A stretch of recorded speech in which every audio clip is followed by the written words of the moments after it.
Hi మిత్రమా, మరొక వీడియోతో మీ ముందుకు వచ్చేసాను. వీడియో ఏంటంటే మాకు పశువులు ఉన్నాయి కదా, ఆ పశువుల్ని ఇదిగోండి మాకున్న ప్లేస్ అంతా ఇది. అయితే చూడండి, అక్కడొకటి గడ్డపలుగులు వేస్తున్నాయి కదా, వాటికి ప్రతి గేదెను కూడా కట్టేస్తాను. నైట్ గడ్డి వేస్తే పొద్దుటికల్లా పెండకళ్ళు పెడతాయి కదా, ఒక్కొక్క గేదె 4 కళ్ళు పెడుతుంది. అవంతా ఎత్తి చూడండి, అక్కడ ఎరువుంది, ఆ ఎరువు కుప్ప దగ్గర నేను పోస్తాను. రండి అక్కడికి వెళ్దాం, ఎరువు కుప్ప మీకు చూపిస్తాను.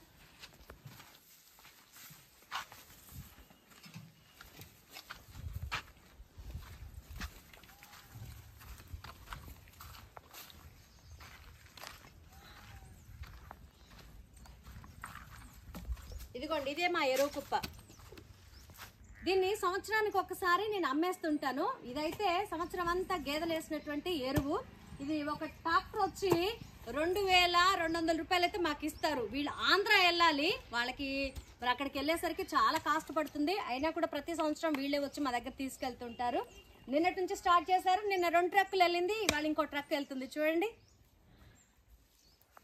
గేదెలు ఉండడం వలన పాల వలన ఆదాయమే కాదు, దాని వేస్ట్ పెండ వల్ల కూడా ఆదాయం ఉంది. దాదాపుగా సంవత్సరానికైతే నాకు 5-6 ట్రక్కులు అవుతుంది. 15,000 చిల్లర నాకైతే ఆ యొక్క వేస్ట్ వలన వస్తుంది. మిత్రమా, మీకు ఈ వీడియో నచ్చినట్లయితే లైక్ చేయండి, షేర్ చేయండి, సబ్స్క్రైబ్ చేసుకోండి. మిత్రమా, బాయ్.